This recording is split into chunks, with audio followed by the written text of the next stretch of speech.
এটা দই রুই করছি আমি, তার জন্যে একটু নুন আর একটু তেল দিয়ে মাখিয়ে রাখতে হবে।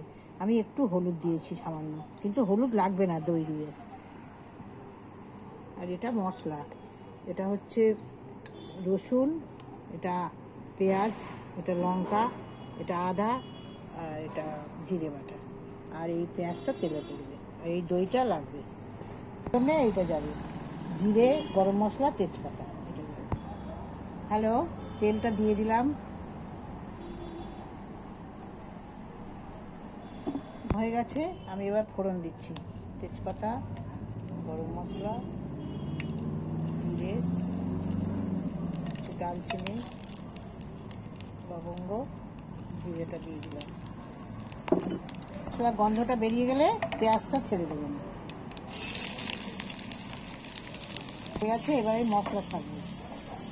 আবার একটু পেঁয়াজ বাটা দিলাম, দিয়ে দিলাম,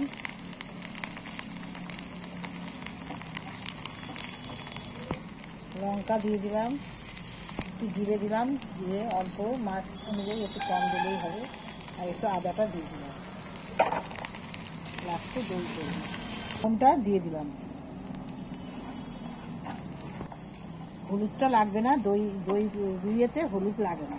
এবার দইটা ছেড়ে দেবো, মশলাটা কষা হয়ে গেলে, তেল ছেড়ে এলে দইটা ছেড়ে দেবো।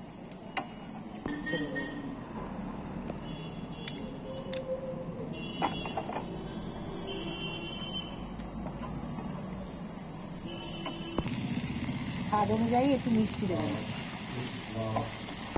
তেলটা ছেড়ে গেছে, এবার আমি জলটা দেবো।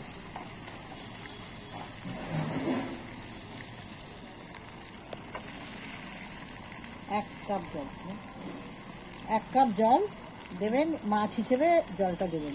একটু ঝোল খেতে চান জল দেবেন, আর একটু মাখা মাখা খেলে অল্প জল দেবেন। আর মাছটা আমি আধ ঘন্টা ম্যারিনেট করা, এই মাছটাতে হলুদ পড়বে না, কিন্তু একটু হলুদ পড়ে গেছে, দেবেন না, হলুদটা লাগে না। এবার মাছগুলো আমি ছেড়ে দিচ্ছি। খাবেন সেইভাবে মাছটা জল দেবেন, যে যেমন মাখা মাখা যদি খেতে চান কম দেবেন, আর মাছ হিসেবে জল দেবেন। আর এইবার আমি মাছটা এবার ফুটে গেছে, এবার ঢাকা দিচ্ছি। হয়ে গেছে, ঢাকাটা খুললাম, একটু উল্টে দিচ্ছি। ঘি, গরম মশলা কিছুই দেবো না, ওটা গরমের সময় রান্না করে খাবেন, শরীরে কোনো কষ্ট হবে না, হজম হয়ে যাবে তাড়াতাড়ি, করে খাবেন, খুব ভালো লাগবে।